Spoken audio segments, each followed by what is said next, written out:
Well, this is new. Welcome, ladies and gentlemen, to the Mic'd at the Stripe podcast with Gabe, Killian, and Seth Noble, two drag racing announcers who also happen to race themselves and kind of just start something new. Am I right? Yep. Yeah, well, I was expecting you to say a little bit more.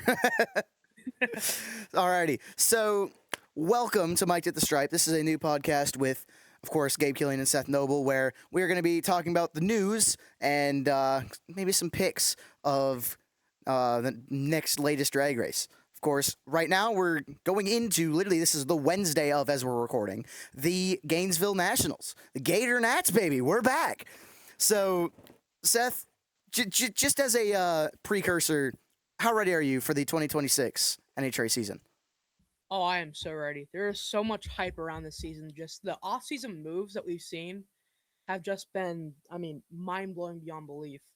So the fact that we get to, obviously watch these situations finally like come to the light and see what's going to happen and how it's going to go. I think we obviously saw a lot of good things in testing. So I think there's a lot of interesting things going on this season that I think once we see what happens on Friday, we'll see a lot of good passes, and I know it's gonna be hot, so it may not be as star-studded as a performance as we saw this testing, but I think we'll still see some pretty good rounds. 100%. Before we get into all of the moves of the season, which I mean there were a lot. I mean Countless. countless. There's so much to get into before the 2026 season. Let's first talk about the race that happened last week. The World Series of Pro Mod, the DI Winter Series finally concluded. And I mean just so much stuff just happened in that short amount of time that I'm even shocked at how anyone could have missed it. I mean, I am so aggravated that I don't have Flow because I would have been watching that all weekend long. Yeah, I am so disappointed. yeah, they had me over at Brainerd announcing a snowcross race, but hey, we got to see the highlights and let's go into those. So we got champions have been decided. The rookie of the year in Pro Mod, Peter Norton. What a year he's had. I mean, he's rookie in the DI Winter Series, rookie in Pro Mod, and goes out there and wins not only rookie of the year and wins the championship in the semifinal. I mean, it was honestly just an insane season for him in the Winter Series. Obviously, as I said before, I didn't watch it. Unfortunately, I really wanted to, but I don't have Flow. So, everything that West Buck and everything over at Drag Illustrated, the Winter Series, all that stuff is just awesome to watch. I mean, obviously seeing all the Instagram clips all over everywhere was a lot of fun to kind of look in and see. But uh, I mean, that entire program is just it's truly insane and truly remarkable what they do. I mean, not only that, but Fletcher Cox, a Super Bowl champion with the Eagles, goes out with his own car and goes and wins the 10-5 class. I believe it's Pro 10-5 Slick. So someone who is a big football guy in Fletcher Cox comes out after retiring from the Super Bowl in the NFL and just comes out there and races like some pro guys. It's ridiculous to I mean this he has some insane dad lore now. I mean there's no other way to put it. Fletcher Cox is going to be one of the future people in our sport that stays forever. Not only that, with being forever in or solidified in the NFL, he's going to be solidified in drag racing history now with being the champion of Outlaw 10-5. I mean, I've seen all the stuff he's done in PDRA as well. Like watching him progress through that, get his first win. I believe he got his first win last season.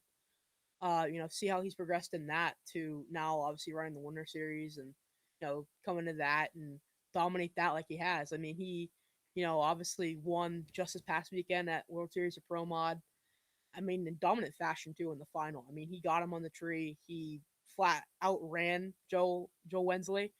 Uh, I mean, it was just his car has been just so dead on. He's been wheeling it pretty well for a guy who, I'm a diehard Pats fan. So watching him, beat my Pats at Super Bowl hurt a little bit. But knowing that now he's an NHRA guy, not NHRA in particular, but a racing guy now, running 10-5, it makes me feel a little bit better about it. I mean, 100%. And not only that, beating. I mean, he had to go through some killer cars with pretty much naturally aspirated with some laughing gas compared to these Pro Charge cars and these Pro Charge, these turbo, these blower cars. He just laid it out on him. Like I like the nitrous cars not only because I mean I'm an NA guy myself and laughing gas is cool, Yeah. and of course you got to get a little bit in there, you know. But I've just watching one of those nitrous cars go out there and put the belt to some of the belt cars is just that's some cool stuff. Well, absolutely. Yeah, I mean, it's just been insane. 100%.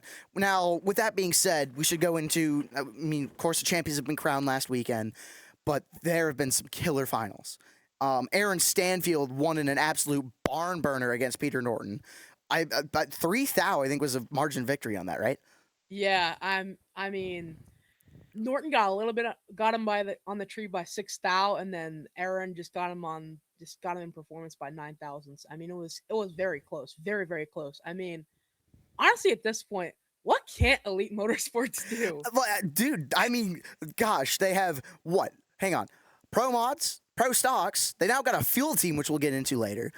And Richard Freeman over there is, I mean, the mogul he's been in the past couple of years with, I mean, half of a pro stock field pretty much.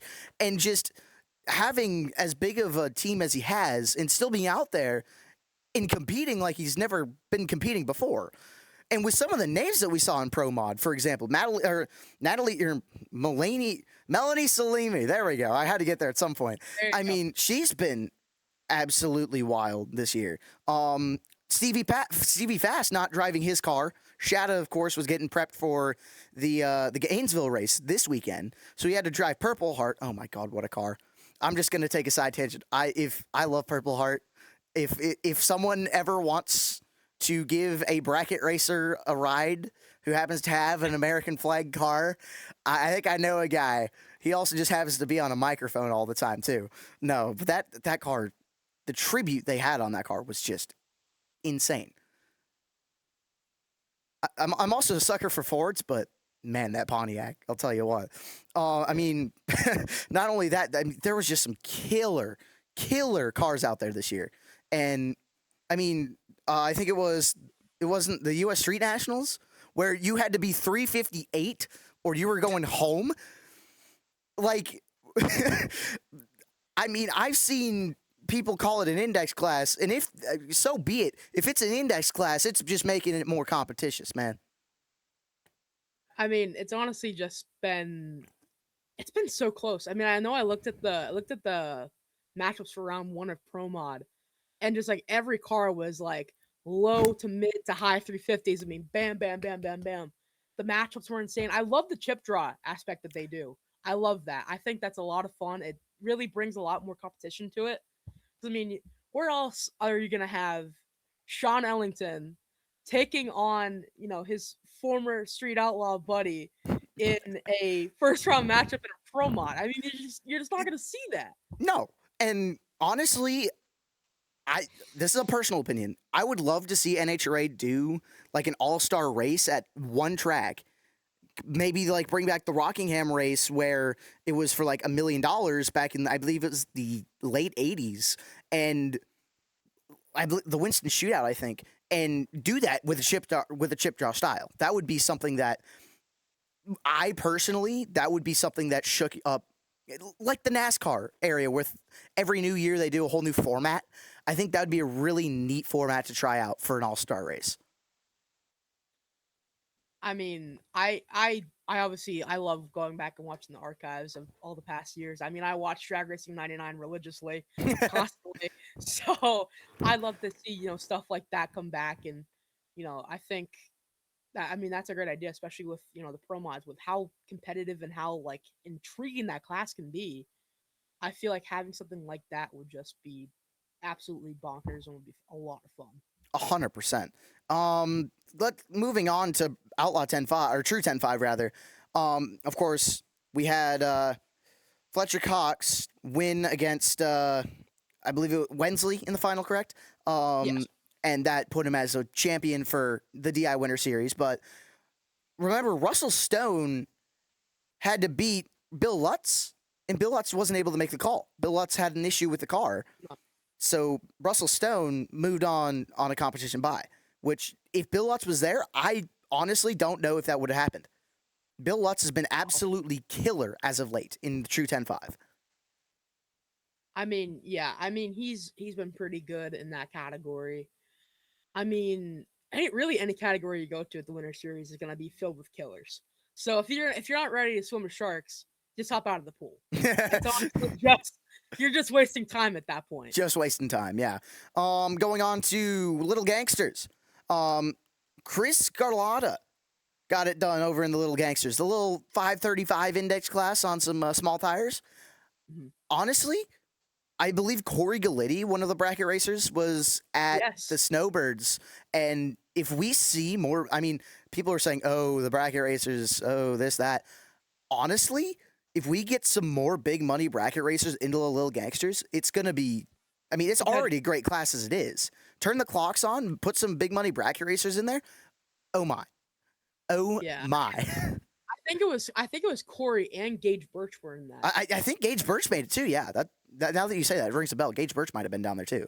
So the more people that we can get into that Little Gangster, I mean, Jimmy Dale and everything that he's done for that class, it's spectacular to see. And I'm so glad we're getting more and more fun classes like that.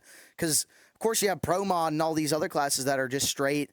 I mean, sure, it's bringing people in, but the fun aspect of Little Gangsters with all that power on a small tire trying to run an index, it's definitely something that is unheard of, really, in this sport. Yeah. Man, I thought you were going to say a little bit more there.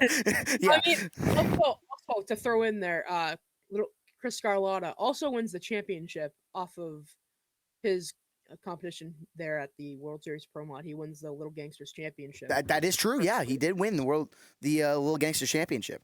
Of course, there's been several people in that aspect of the racing where they've not necessarily had the opportunity to run races like the World Series of Pro Mod and the DI Winter Series. Example, Jordan DaCosta, who came up north with the Bishop team and ran their Camaro and their dragster and went some rounds in Super Street. So as he's starting to learn more and more about running his S10, which just got switched over to a turbo combination, and I finally got to see some GoPro of him looking over. I've never been more proud in my life. He's definitely learning at a quick rate, and the marketing that kid has done is second to none. Partnered with Simpson, with Poblano's Mexican Grill, with Bishops. He's starting a welding company too. So this man is he's on it, and I don't know how he deals with it sometimes, because that's a lot of stuff to do in a short amount. Like, there's only 24 hours in a day. He's like 28. And yet he still finds time to do every single bit of it. So there's so many people where Little Gangsters can just bring in people who are, I don't want to say underfunded, but that kind of tends to be what it is at these like Winter Series races, where Pro Mods and these true 10-5 cars are getting up to 6-7 figures. Don't do it. I'm not going to. Thank you. We're better than that. Come on. Yeah, we are better than that. But like the Little Gangsters, that class is going to take off in the next couple of years. It's already taken off. What's it going to be in 2028, for example? It's going to be there. This is not one of those classes that comes and goes. I think Little Gangsters is going to stay. 100%. I mean, I've seen it up here in my neck of the woods. I know we have New England Grudge. Shout out to Mark LeBranch who puts that on. Also, Amy Merrill for that as well. They do a great job. I mean, we have some New England Grudge days here at New England Dragway, every once in a while during the season. And they have Little Gangsters. They have, of course, they have like a outlaw class, I believe, if I remember correctly. I mean, but of course, watching the Little Gangsters. Funny enough, get this, Manny Bujang, his son won the championship in Little Gangsters this season. Wow. Yeah. He won it, winning his first race ever. He won the championship off that final round. Attaboy Manny. Young Manny, I should say. And kind of like you said, with local tracks doing that, Grove Creek Raceway down in closest place that would really be recognizable is Wilmer. It's actually in Grove City, Minnesota, in between Wilmer and Litchfield. They have their Cash at the Creek days, and they've since added a gangsters. I think it's Midwest Gangsters they call it, and it's just the same premise: 535 index on 10.5 tire, and that's starting to take off down there as well.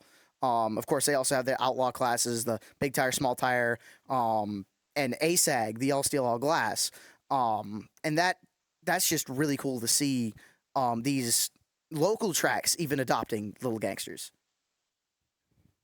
I mean, it really just shows how much this is growing. Like, not only just these classes and the grudge scene, but also the entire sport as a whole is just growing. And some people say, "Oh, the sport's dying. Oh, it's going to hell in a handbasket." I totally disagree. There are so many good things coming out right now. Yeah. I mean, you and I are both NHRA announcers. Yeah, and seeing everything that's happened from not only our local tracks, not only NHRA with a couple new things that they're doing and a couple new places. We'll get into that in a little bit. But everything that the Green brand, IHRA, has been doing as well for drag racing, like it or not, they've been supporting the drag racing series now with buying tracks and making sure they stay. Cooper Baghetti sometimes. I've been seeing what he's been saying about, they'll become data centers. And I mean, if that happens, it's not a good thing. But Daryl Cuttle has been quoted at saying he's here to stay. And if that is true, drag racing is definitely not on a dying hill, for sure. Absolutely not. No, drag racing's here to stay. Should probably get into Super Pro on the World Series of Pro Mod. Mitch Coletta getting it done over, I believe. God, I'll have to remember now. Mitch Coletta getting it done, which is, if you guys aren't aware, Mitch Coletta, the son of Doug Coletta, the Top Fuel champion, got it done in Bo Butner's car. And he was, 7 total in the final round? I want to say it was either like 7 or 11 or 12 total. It was not a lot total. I'll tell you, it was not a lot total. And he was set on kill. He was having some killer laps in a car that wasn't his. So, I mean, absolutely crazy. He was just driving the absolute wheels off that car. Yeah. I mean, if I remember correctly, I think that might have been the first time he's ever been in that car. And I wouldn't disagree with you one bit. And if that is true, killer performance. Absolutely. I'd be scared to see what he can do in his own car. I mean, absolutely. Please do not travel up to the Northeast. Please. I have enough trouble. Please. Okay, Mr. Beats the 3-time world champ in a Toyota RAV4. Not a world champion, track champion, but track champion. Okay, same difference. Meanwhile, the World Series of Pro Mod wildcard shootout, Maddie Salami, unfortunately did not beat Steve King, who was, I believe, also the Winter Series Pro Mod champ, or the 2025 champ, rather. Yeah, he was the champion last year. I mean, I think the headline that I saw was the King's comeback. I love that headline. That's totally on brand right there. I mean, there's nothing that you can do that doesn't convince me that isn't a good tagline. Like, absolutely. That's absolutely amazing. With that being said, the NHRA silly season. Let's move on over to the moves and stuff that have been commencing, I should say. Hart sold the Freeman. That's kind of where Elite Motorsports got their team. That I believe their sponsor R&L Carriers is still there, and Josh Hart sold his own ride, which I didn't see coming into the 2026 World season or 2026 season period. And honestly, before we even get into the rest of this, Brian Loans was 100% correct. Brian said this was a silly season that would be absolutely diabolical, and I can't find a reason to disagree with him one bit. Absolutely. As soon as I saw the Elmo GIF on fire, I knew something was coming. I knew he knew something that we had no idea was coming, was gonna absolutely rock the entire world. I mean, I just saw that we were gonna have a lot of fun this offseason. What was gonna arise? Yeah, I mean, with that, I've never in my career seen a silly season as crazy as that. No, I don't think so. I mean, the only thing that would have been sillier to me is Tanner Gray winning the 2018 World Championship and then going to NASCAR. That one did shock me a little bit. But I mean, hey, Uh, Tanner's been doing well as of late. Good. I'm glad he's been enjoying that NASCAR stuff. He's been doing pretty well with the Tricon team. So looking forward to see what he's doing. But back to the 2026 season. Alongside that, he's now driving the Force family car that Brittany ran for several years and still being tuned by David Grumnick. yeah, I mean Grubby is still doing a really good job in that car. I mean they ran what like the 340 like the first day out in testing. And that was, I mean, Josh. I think that was Josh Hart's first 340 too. Oh, So 100%. Definitely so was. Grubnick still has. I mean, he's got the car still on lock, even with a brand new driver, brand new sponsors on that car. It's still going. I mean, honestly, the main things that changed were the driver I and the sponsors. I mean, Yeah. nothing. That team has barely changed, if any. Yeah. So I think that car, and now with Josh behind the wheel, I think Josh has kind of had the unfortunate the unfortunate series of events where he's owned his own team and it's kind of gotten a little bit in the way of what he can do behind the wheel. Because obviously we've all seen, back in what was it, 2021, winning the Gators in his first top fuel race. So I mean, he's got a lot of talent. I watched him, drive Top Alcohol Dragsters when he would come up here, and he would constantly win the regional up here. I knew as soon as I saw that, back then, like 2017, 2019, Advanced Auto Parts, Top Alcohol Dragster come up here and dominate. I had a feeling he was going to do something special if he got the chance to do something bigger. So, I mean, that's what he's now been doing. exactly. Now that he's getting this big ride, I think truly, I know he said it in an interview, maybe even, it may have even been today, to be honest with you, that it was a big weight off of his shoulders. Like selling that team and not being able to just focus on driving, it's made it so he can do his job. He Yeah. can do it well. I, Finances I are expect Yeah, it. finances are the really big thing that holds a lot of people back. Now that he doesn't have to worry about um, finding his own funding and he can just drive the car as best as he can, he's going to be doing some killer jobs. And alongside that, Freeman and the elite car is now being run by Tony Stewart.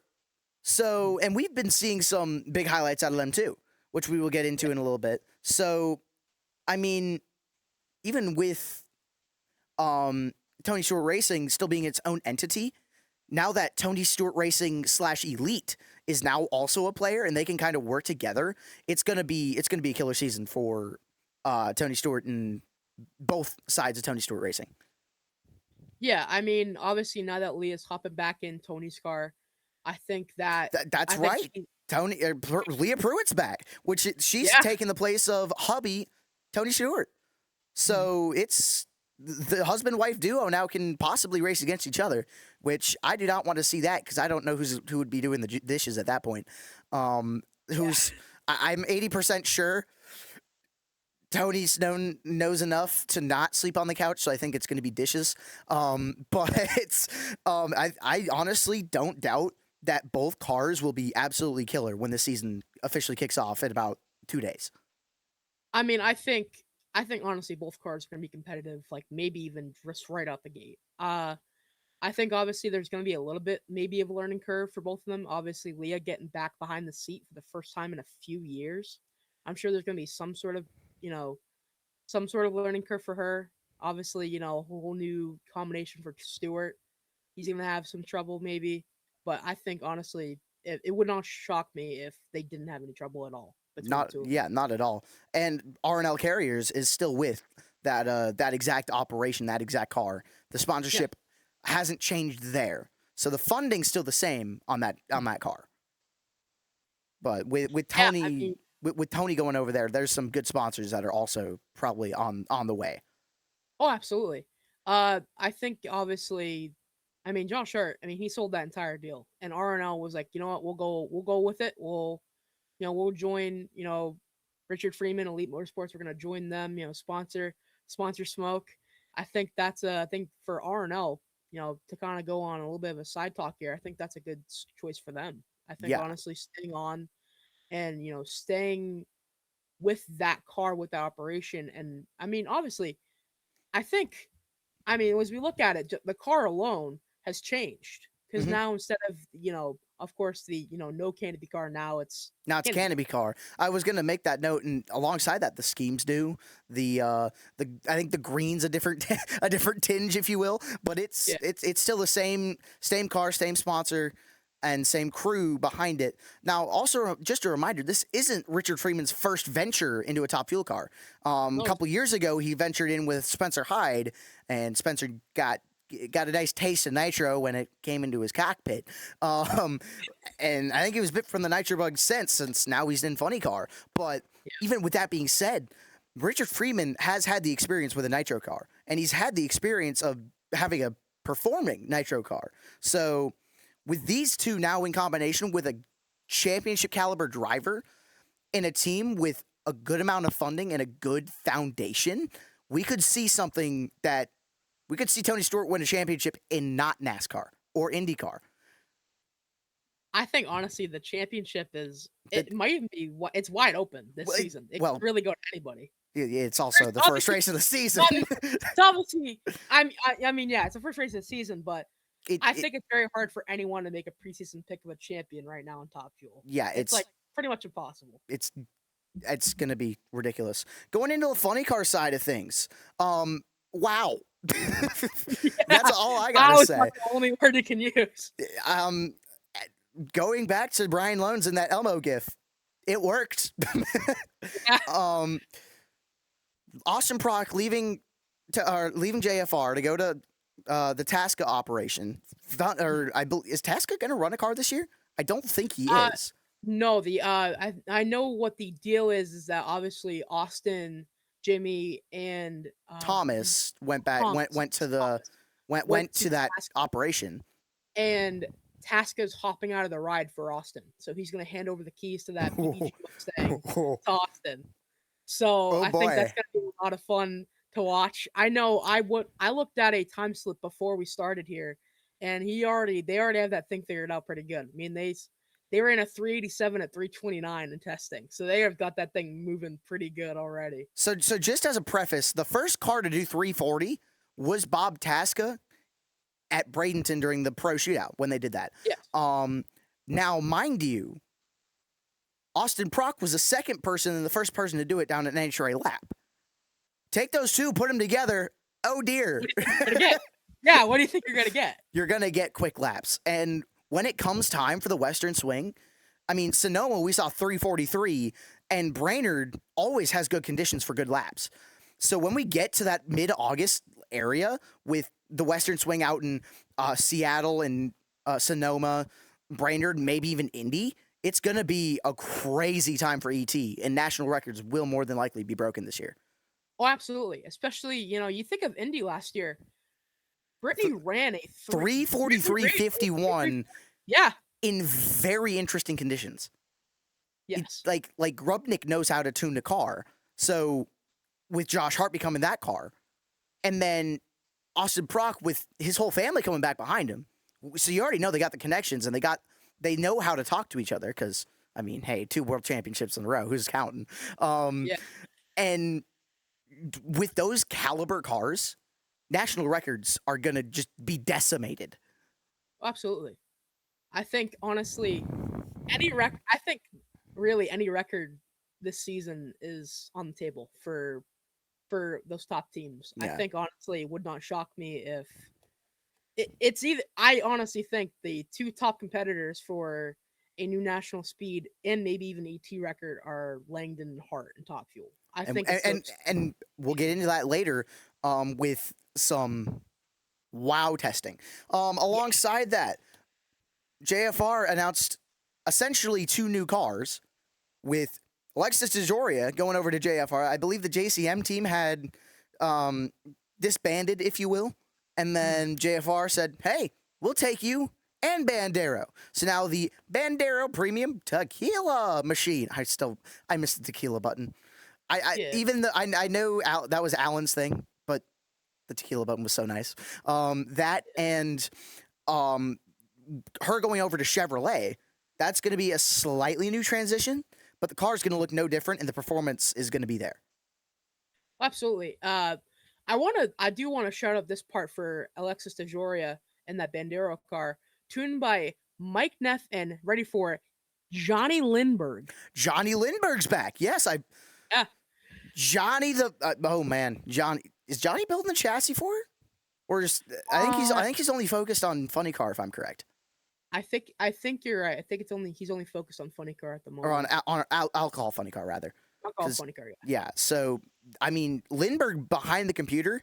That's good. Hang on.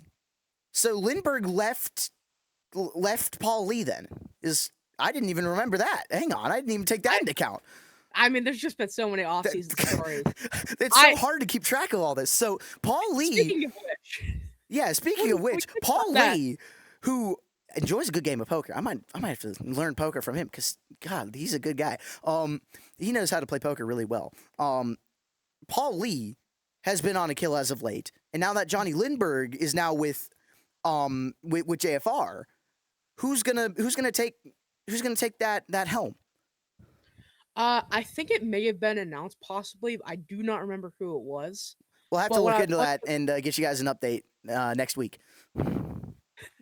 But I do know that when it comes to the Vandergriff car, that used to be obviously Austin Prock's car, the Cornwell Tools car, it is still tuned by Chris Cunningham, but now you have Jason Bunker from Cruz Petragon's car coming over and tuning for JFR on that Cornwell Tools car. I think that's going to be a very good duo. I think, honestly, Vandergriff, I think he's really going to be a competitor this season. I don't think it'd be too crazy if he starts to catch fire, especially later on in the season when they've kind of figured out everything among that entire team. Yeah, I've been watching them in testing, and they've been doing side-by-side laps with Jack Beckman, and they've had tire spin, but you're going to have that on essentially with a brand new crew chief and brand new driver. Once we get across those bumps in the road, that car is going to be back to where it was. That Cornwell Quality Tools car is going to be right back there. And, of course, Jack Beckman, the fastest elevator repairman, is back in the seat of the Peak car. And we saw what they were doing last year. They were in the hunt for a championship to bring that Peak car back into the championship victory lane. So yeah, I mean, Beckman's still up behind the wheel of that Peak machine. Still got Tim Fabrizi and Dan Hood turning the screws. So that car is still going to be right where it was last season. Honestly, I think they're going to be one of the top competitors this season still, especially now with, they've had that experience now with the driver and the tuner combination. I think if they didn't have it figured out last season, then what are they going to do this season in that case? Yeah. And just one more team car addition, if you will. Maddie Gordon announced that she was going to be running a Top Fuel car this year. That has been announced with Ron Capps Motorsports. So Capps running 2 cars this year. And so if you guys don't know, I have a daily job at Napa. So Ron Capps is already our biggest representative. And now the Carlisle brand with Maddie Gordon, which is specifically only sold at Napa, mind you. And that car, oh my God, that car is just so slick. It is very nice. With the green new tools of Carlisle compared to their old blue and Napa lettering now being a whole new identity, definitely matches kind of what we're experiencing with Maddie and Ron Capps. Ron Capps going into his 19th year of Funny Car in the Napa car, mind you, versus a fresh new face in Maddie Gordon with a fresh new paint scheme, fresh new refresh for Carlisle. So it's definitely going to be something to get used to with another lime green car. I mean, that's 3 of them now.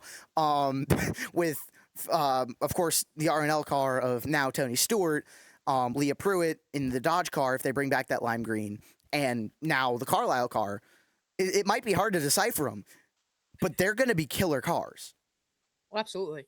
I think there's a couple more things before we get to kind of like the class and track announcements, because as we know, some tracks have been announced for this upcoming season that I am very excited about. Yeah, I know you are. 100%. I mean, some of the big ones, obviously Tony Schumacher, as we know, I think it was announced, what was it, last year? that he's racing for Rick Ware. Rick Which, by the way, Rick Ware, another big motorsport name in every form. An IMSA car, Indy car, of course NASCAR with their 3 machines, and Cody Ware's been actually a killer as of late. He's definitely gained a lot of experience. And even with that, Clay Millican being under Rick Ware for the past couple of years has been a killer car. And now, like I was just going to get into, Clay Millican now in a canopy car. So that's going to be something to get used to. Watching that parts plus car with a canopy on it. And Tony Schumacher, of course, I believe they must have purchased. I think they purchased the other JCM machine, which used to be Ida Zetterstrom's. Now Ida as well, going over to yeah. She'll be doing the driving duties with Sean this season. Yeah. I do want to add, when it comes to Clay and Tony Schumacher, I do not forget the split of it, but I know that now it is Jimmo, Jono, and Dicky working on that car. I mean, working on between those 2 cars. I believe it's Jimmo working on one of them, Jono working on the other, and then you got the man in the middle working on both of them, helping out. Yeah, that's going to be one killer combination. And like I just said, Ida Zetterstrom trading the seat with Sean Reed. Sean currently the only one using an MPI butterfly wheel. Now, of course, Sean Reed had an incident over in Seattle where rear wing failed, rear tire got cut, and the actual steering wheel sliced off a part of his finger. Like, he is now with 9 fingers. And I mean, that's and just coming back, not even like I believe a month later, and winning IHRA and NHRA back to back was just a killer redemption story for Sean Reed. And now that they've been running a lot more and more, I think we're going to see not only Ida but also Sean Reed go rounds. Oh, absolutely. I think they're both going to be really good when they, obviously they're going to be trading places. I'm not sure what their schedules are yet. I haven't taken a look at it if they've been announced, that is. But I'm sure whoever's behind the wheel, it's gonna be a competitive car. It's gonna be if you're not paying attention, that car's gonna come up and bite you. Exactly. And of course, maybe we'll see that MPI steering wheel come into effect a lot more than just one car. Of course, MPI being one of the most safe racing wheels that I've seen, period. Of course, I've had one in my Mustang. Of course, I came with my car, but they're really nice. Max Pappas knows what to do with the steering wheel, and he's been doing killer stuff not only in the drag racing world, but also NASCAR, dirt track. I believe he's also ventured into some flat cart stuff. So Max Pappas is one of the bigger names in steering wheels. I wouldn't be shocked if we see more teams switching that wheel. Yeah, I think it's definitely going to be something that comes into play. Obviously, any innovation is going to happen. Once you see one guy doing it and it seems to be working, you're going to switch. You're going to try it. So I think definitely that's going to become something that we might see more and more across the Nitro teams. Yep. And time to get into some new tracks. NHRA has announced that they're going to be running 4 new national events at 4 new facilities this year. South Georgia Motorsports Park, the Southern Nationals are back. I mean, hey, the Peach State, where are you at, guys? Good to see you. Of course, South Georgia being the place of lights out. I think they just redid their iconic scoreboards to something similar to Bradenton, which I didn't really expect. But with that being said, they're making some major changes to that track as we speak. I believe they're putting in new grandstands over on the pit side right now.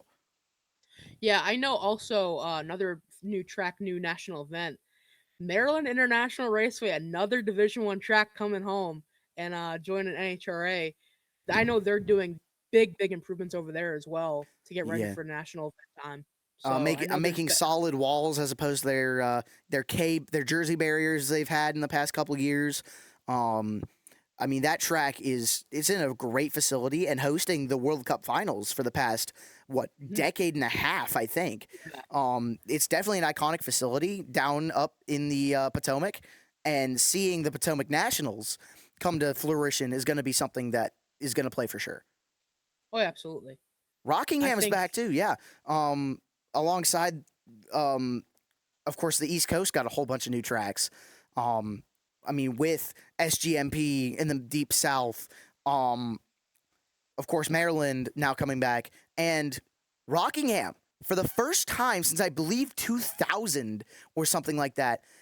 An NHRA event with fuel cars is back at the gated facility. Now, mind you, the circle track, which is a different identity, they're not the same, which is definitely interesting because I thought they'd be the same thing. IHRA owns the circle track, and the drag strip is its own identity. And now that's going to be national event ready again. So I'm really interested, of course, with the wall being right there. That's going to be something that's, I don't know how many people are going to be like, ooh, you shouldn't have that. I personally, with the catch fence they have there, it's been proven to be a safe track already. So the fact that we are now ready to put fuel cars down that track, I mean, they're resurfacing the whole track. Mind you, I think 80% of the tracks this year had a brand new, like, first 660 at least. I know Brainerd had one put in. Gainesville, I think, just had put theirs put in. So they're completely throughout the board. They're ready to hold a national event for sure. Yeah, and obviously Rockingham, The Rock coming back. I think that's something that people really loved. I know I was absolutely pumped when that announcement came back that they were bringing it back. I mean, that track is just so iconic in so many different ways. I I mean, the mean, events that have been hosted there are just yeah, countless. yeah, and I mean, God, I'm just so glad that track's back. There's been so many people. Where's the Rock? Where's the Rock? And now that it's back, I think it's gonna be sold out twofold if that's possible. I don't know Oh, if absolutely. they're gonna need to bring in new stands in order to fit as many people as they want to. Alongside that, Martin, Michigan. Where are you my Michigan guys at? You don't have to come all the way to Brainerd or Chicago anymore. Martin, Michigan, Kalamazoo, you guys are getting a brand new national event at US 131, and that track has held so many great races. The TB Promotions 250 with the Tebow and Brian Whitworth. That track has been national event ready for several years, and now that I believe it's replacing Maple Grove after Maple Grove got bought out. I believe that's the track that's replacing. Yeah. So that's going to be. I think we're going to see some good performance out there as well. I think that 5-race stretch, like I said earlier, that is. With that being said, the first race of the countdown too. So you're going to have killer speeds out west with Seattle and Sonoma. You're going to go over to Brainerd and see some nice, cool conditions and ready for some great power. You're going to see Indy with all of their great conditions that they've had, and of course, the big go. It's the last race before the playoffs, so you're going to see people hit hard. And then you're going to go to Michigan, where it's nice and cool. It's getting into September, and it's the first race in the playoffs. You're going to see some people going for it out there. It's going to be absolute cinema when we get to that part of the season. It's going to be absolute cinema. Absolute cinema. I mean, 100%.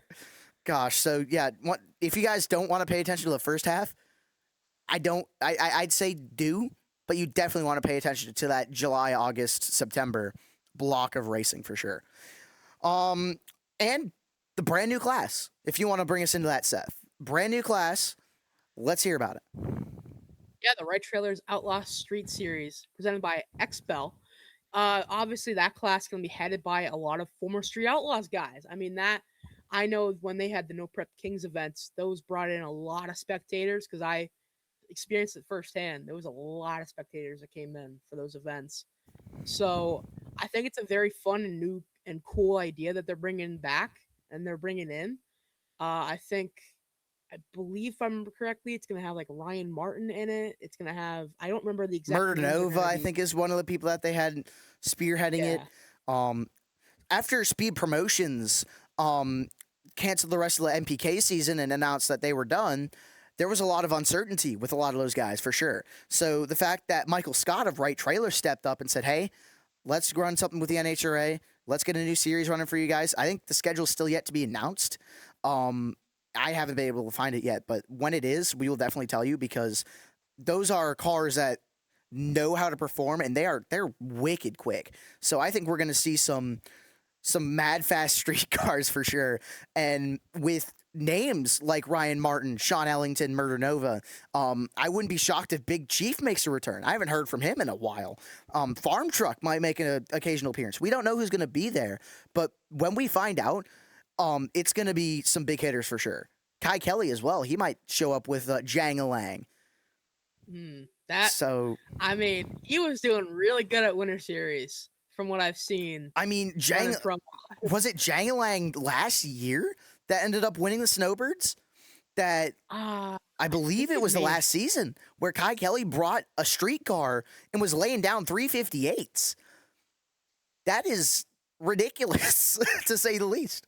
So we're going to be seeing some crazy, crazy passes when it comes to the 2026 season. So, of course, it's the week before Gainesville. You know what that means?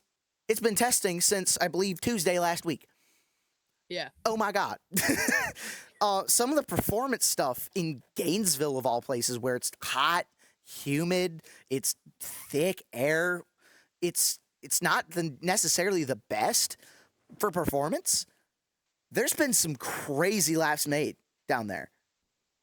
I mean, Gainesville is very weird. Like, it could either be very, very good or very sluggish.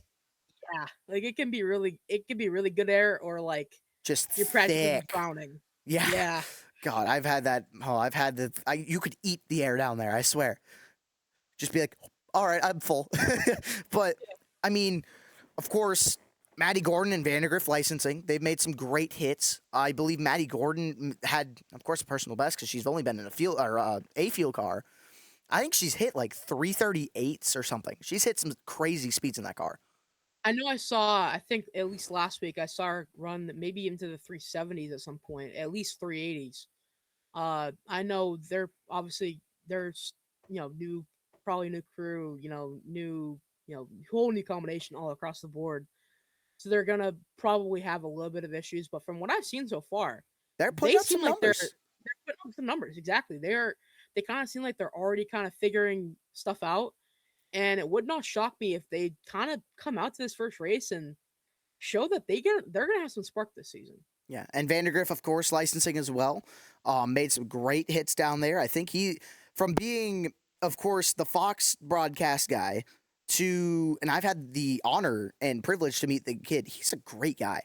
Should not go into the zoo again because we learned what happened in 2024.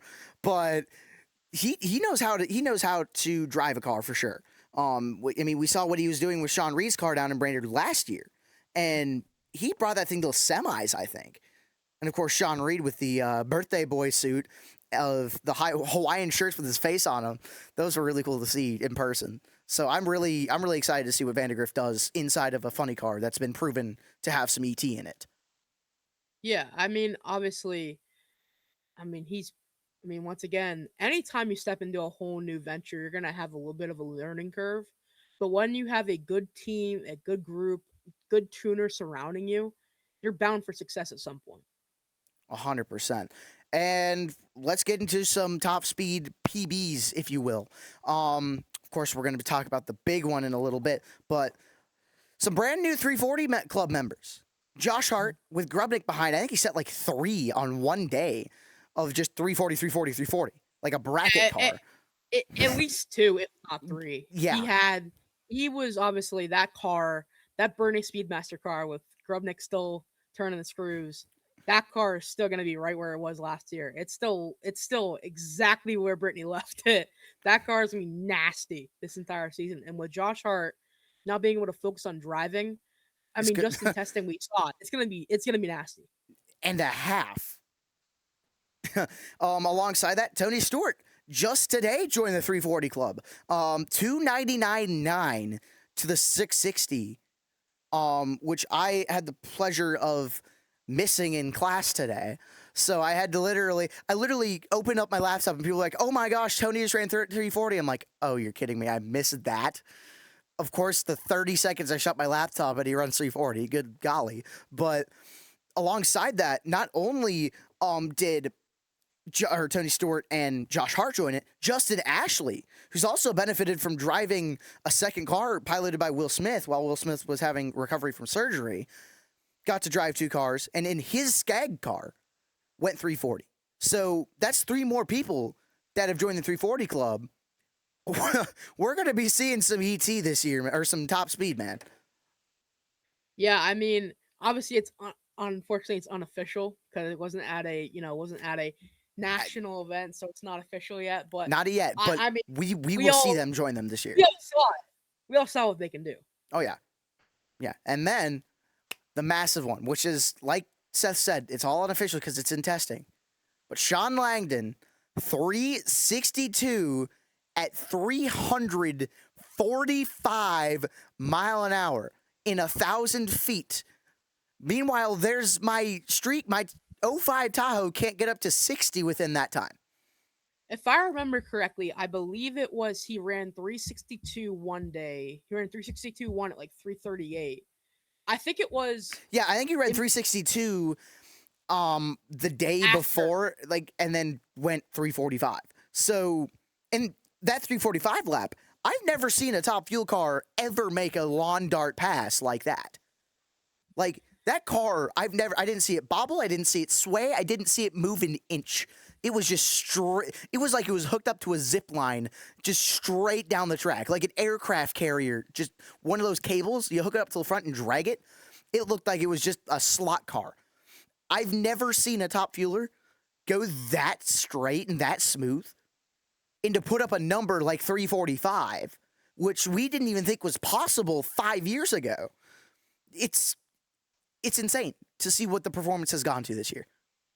I mean, Brian Houston and that entire crew just has that car figured out down to a T. They had a really great season last year. They're gonna be absolutely on kill this entire season. I mean, with Coletta winning the world championship a couple years ago, Sean Langdon being really close in that battle the past couple years. Could this be the year that we see Sean Langdon become a Top Fuel world champion? I mean, maybe. I really think he might get. I believe it would be his second one because he won his first one back in the early 2010s with Alan Nobby. Yeah, because Alan Nobby, I think they had their stretch like 2010 and then just left. Forgot about that. They had like that 09 to like I think 2013 stretch with Dixon and with Langdon and Worsham. They just went on a tear. Yeah, and then Alan Nobby just fell off the face of the earth pretty much. Yeah, but I mean that team. I really think obviously Doug won the championship last season with unfortunately the In-N-Out Burger finals getting rained out. I mean we all know how stingy rain can be, which just stinks. But it is what it is. The irony is my father went down to that race to bring back the Larsons rig back home, Kendra and Trevor. And they were going to stay the whole weekend. They didn't even make it till Saturday afternoon because it was just downpouring the whole weekend. And I know there's a lot of people who are upset that they didn't extend the race. And a lot of people said, oh, it was because of the banquet. No, the rubber was so saturated that it would take another 3 weeks just to get the rubber relayed down. So it was not worth how long it would take to get the championship finished. So overall, I think they made the right call. And of course, with the championship going to Doug Coletta again this year, would it leave another sour taste in Sean's mouth? Yes. Could that mean he's coming for a vengeance this year? Absolutely. I looked at the numbers. I don't know. I think Conrad's gonna have another player, and it's not gonna be his nephew. I think you're right. I really think that team and Sean together, they just have everything figured out. Obviously, we know Sean's an absolute wheel man. We know he can be good on the tree. He's bracket racer. He's deadly on the starting line. With a car like this that we've seen in testing behind him, he's just gonna. There's a chance. Obviously, with how tough this season looks like it's gonna be, with how competitive it looks like it's gonna be, there's still a chance that Langdon dominates some parts of the season. For sure. And I mean, there's just been so many things that are going to fall into place during the Gator Nats where I don't think we're going to be expecting it for sure. I mean, who knows? Gianna Evaristo, who's finally back on a motorcycle, could go out there and win Pro Stock Motorcycle as opposed to all of the Vance and Hines bikes All of the Smiths bikes. There's been some moves there too, and I think we're going to talk about that here in a couple minutes when we go into our preview / picks. Mm-hmm. So yeah, I mean, there's a lot of changes. I mean, honestly, it's hard to keep track of them all the God, offseason changes that have happened, and there's still been changes this week, today, even I believe. There's yeah. been some changes. Could you bring that up a little bit more? I wasn't able to pay attention that much today. With some changes that happened. I believe it was either today or yesterday that the Chase Van Sant, the Trick Tool sponsor, was extended.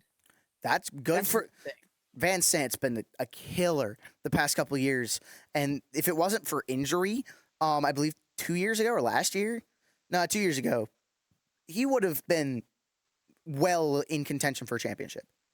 Yeah.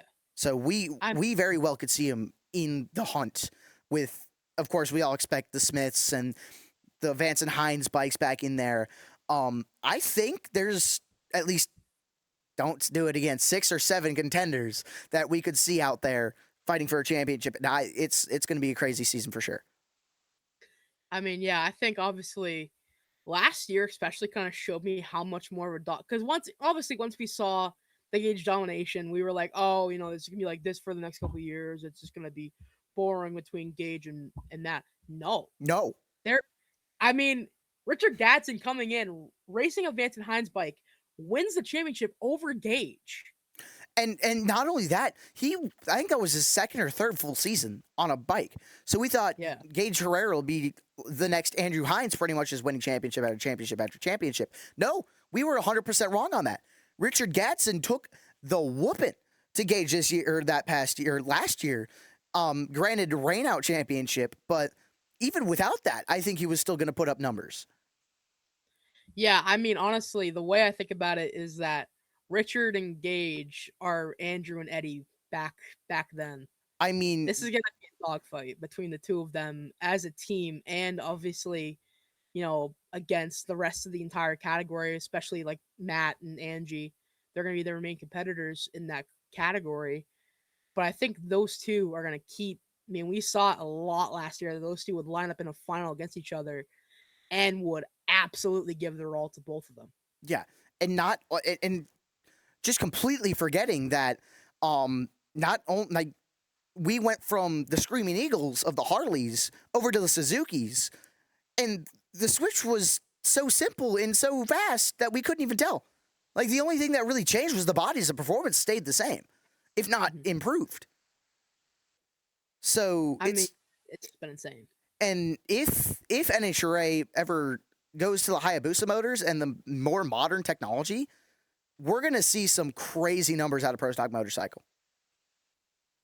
Especially with the minds that are controlling those bikes, there can definitely be some big numbers if those happen to come into play. Exactly. So that being said, to round out the Mike at the Stripe podcast, episode number 1, and probably every episode after this, we're going to make some picks on the most recent / next race, actually the next race to happen, which just so happens to be the Gator Nationals starting tomorrow, which is today when you're seeing this episode come out. Of course, sportsman stuff starts Thursday, and then Friday, Saturday, Sunday, all the nitro and stuff comes into play. We have picks, 1 underdog, 1 heavy hitter, and they're all different because I want to make it a competition. I can't just have it be Sportsways where we're just picking the most consistent and most best. I want to make it competitive and try and make it so where every time we show up, the other one's disappointed that I'm wearing the fun hat, or he's wearing the fun hat, and I'm just going to be like grumpy McGrump face. But either way, we got categories from Top Fuel all the way down to Top Alcohol Funny Car. So that's Top Fuel, Funny Car, Pro Stock Motorcycle, Pro Modified in their, I believe it's their 50th season this year? Or their 25th this year? Congruity Pro Mod back. It might be 25th. I think it's their 25th. So Congruity Pro Mod's back for their 25th year. And of course, Top Alcohol Dragster and Top Alcohol Funny Car, where the fields usually stay very similar, if you will. Unfortunately, Top Alcohol only had 5 cars for the Gator Nationals. Yeah, only 5. I mean, I did not. I expected a little bit higher car count. So we kind of kept the same underdog, but we're going to see some big heavy hitters for sure. So that being said, let's get into Top Fuel. Who do you got for your pick? So for my heavy hitter, I feel like it's been kind of a no-brainer since we had the idea of doing picks. I kind of knew who my pick was going to be for the heavy hitter. My pick has been since last week. It's been Sean Langdon. I mean, feel like he's how could you not? undeniable. Yeah, how could you not? I mean, runs 362, runs 345 in 2 separate runs in testing. That's unfortunately I couldn't make that pick. I mean, that's just killer. I don't blame you one bit. Now, for my pick of my heady hitter, I want Justin Ashley. Now, Justin, mind you, I think he's been worse than 99 or 90 at all, like twice in his career. I think he's been worse than like 70 at least like 4 times. So he knows how to cut a tree in a fuel car. And if he can keep up what he's been doing for the past like 6 years, 7 years of his career, I think he's going to be a big hitter for sure. And even if he goes against name, his performance, he just ran 340 as well. Even if his performance is lackluster in terms of like just missed the tune, he can get a whole shot for sure. So it's just going to come down to who and where the cards fall, and it's going to be close for sure. I mean, there's a reason why that car has stayed in the championship hunt for these past couple of years, and it's been Justin. Yeah. I mean, those tuners he's had a pretty good group around him. That team has been pretty good with their performance, but we all know that the star of that show has been Justin's reaction time and the way he can drive that SCAD car. Now remember, Mike Neff is no longer with that car. True. So it's gonna. I mean, I can't remember who's tuning the wrenches on that now, but they got it figured out. So was it Mike Green? I think I think Mike Green took over that car. So it's definitely gonna be a quick car. Yeah, I mean 100%. But that's part of the reason why I picked Langdon was because obviously we all know, as I said before, his reaction time prowess is second comparative to second Justin. to none. It's been. I mean, both of them are heavy hitters for sure, and their reactions are really good. So it's gonna. Yeah. I expect that to be a final round this weekend between those two. I mean, honestly, we could see Tony Stewart or Josh Hart just as well in the semis, but I think we're gonna see Langdon and Ashley in the final together. Who do you got for your underdog? Yeah. It's gonna be killer. Who do you got for your underdog? So my underdog. This is also another new offseason switch that's come recently. Gary Pritchett is taking over the driving duties for the Doug Foley machine, and I have him picked as my underdog because that car, if I remember last year, at least past couple of years, it has been deep into the rounds at Charlotte and at Gainesville, if I remember correctly. I believe they were in a final round against Trip Tatum, if not last year, the year before. So that car has had success, and I think honestly, with Gary behind the wheel, it would not shock me, especially with the conditions that we saw. I mean, I've been looking at the weather. I've looked at the weather like less than an hour ago. It's gonna be hot.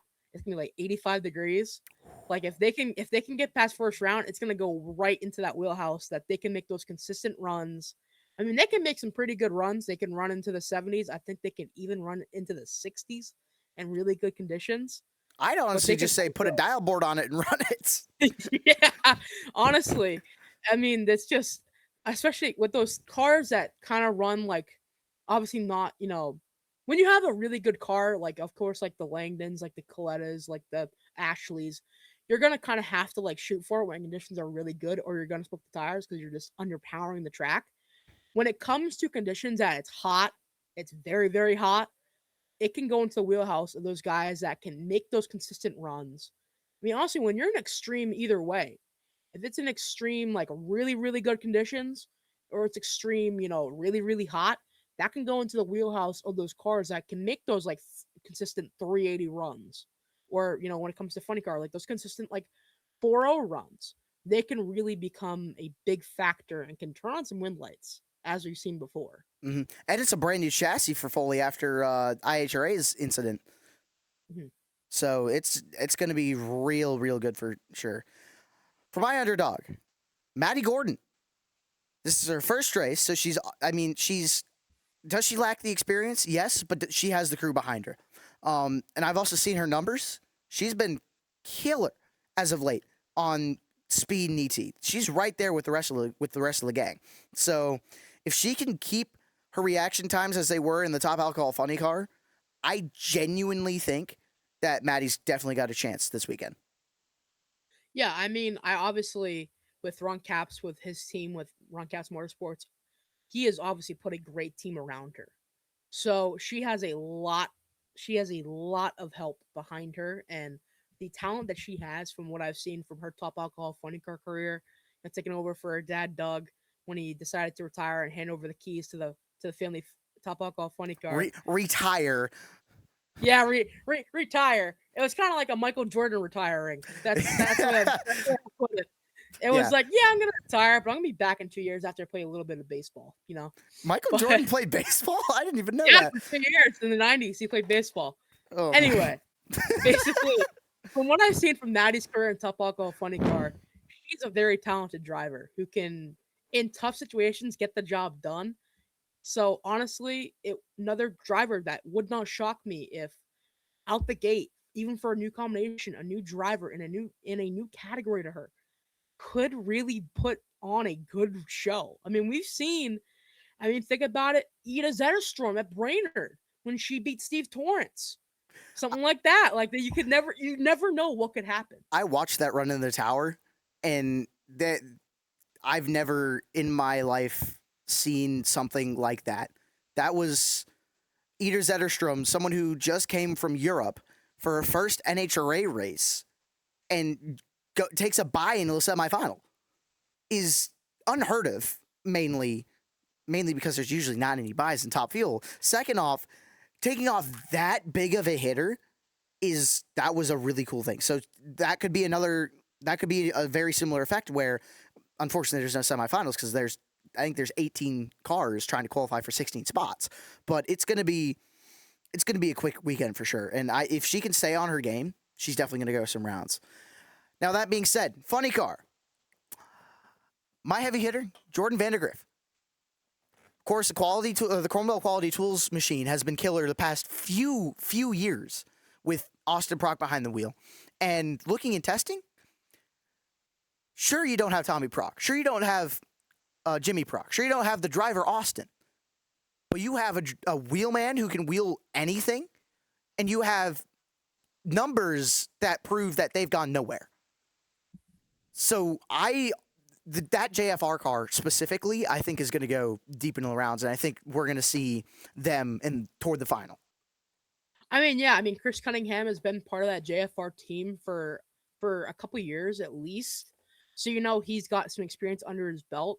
And, team him up with, ex-Petragon tuner Jason Bunker. I mean, those two guys have got a handle on a funny car. I think they could really help Vandergriff get a good start to his season. And really, honestly, I when I first saw that pick from you, I was kind of like, is he a heavy hitter? It's kind of iffy. But now we've kind of gone through it and talked about it more, and I've learned more about what he did in testing. I would say he's a heavy hitter. Yeah, okay, I'm gonna let you say your pick, and then I'm gonna let you at home try and guess who had the first pick. Just a random shot. I didn't guess this. I let him pick his picks before I even got home today. So take a guess at who he picked. 3, 2, 1. All right, you made your pick. Take a guess. All right, okay. Seth, go ahead and say. So, my heavy hitter pick for funny car. Who I think if I had to place my parlay for who would win funny car this weekend at the Gators, I would choose the PPG Mustang of Austin Prock, Jimmy Prock, Thomas Prock for Tasca. I would pick that car. Rigged. And I know. I know. Boo me. I know. I'm Ivan Drago. I'm Ivan Drago to his Rocky Balboa. I do not care. I'm picking Prock. That car, that team, what that car has done with Tasca behind the wheel, I can't even imagine. I mean, as I said before, a 387 at 329 already in like the first week of testing. I mean, they already have a good handle on that car, and obviously we've seen them past years, back-to-back championships. I mean, I can't even wait to see what they can do come elimination time, and honestly, come qualifying time. I cannot wait to see what that team, new combination, obviously now Jimmy Prock. I mean, we know he used to run Fords with John Force. He used to work on, Ford Mustang. He's back to a Ford combination. And the funny thing is, I believe it was Mike Neff who ran a Ford under JFR, and guess who was on the front bumper? Tasca Parts. So honestly, you eliminated one part of the equation and brought back like 3 other parts. So I honestly think, even though this is kind of rigged, that was probably one of the better picks that can be made. And I guarantee you, when the betting odds come out for Play NHRA, I believe that'll come out Friday. It's Proc's going to be the first person on the board. He's going to be in the negatives. I know for the championship odds they've already dropped, and they do have Proc in first. He's not minus. He's like plus 300, but I think the next best person, is like plus like 400 or 500. So it's like really? I don't know the exact numbers of it, but yeah. I honestly expect them to put him at a negative at that point, considering he's been the world champ for the last 2 years, and going to a car that is proven can run real quick. Yeah. With the same tuners that he won the last 2 championships with, I'm shocked they didn't put him in the negatives. I mean, I kind of get a little bit of why they didn't, just because obviously you never know till you know what a new combination. I mean, you could put, for example, Aaron Judge and Mike Trout in the same team. Doesn't mean it's going to work. That's true. Doesn't mean it's going to work. That is true. You just got to see how it's going to work out. But if you had to bet on it, you would probably bet on that team's going to do pretty well. So, if I was gambling age, I would have put $5 on him. Yeah. Make a whole $10 back. No, I'm kidding. But yeah, it's definitely going to be a killer year. For my underdog, Buddy Hull. Buddy has his own combination now. After he left Jim Dunn, he bought his own car. Actually, I think he's had his own car for a little while now. Bought his own trailer, bought his own semi. He's had his own company.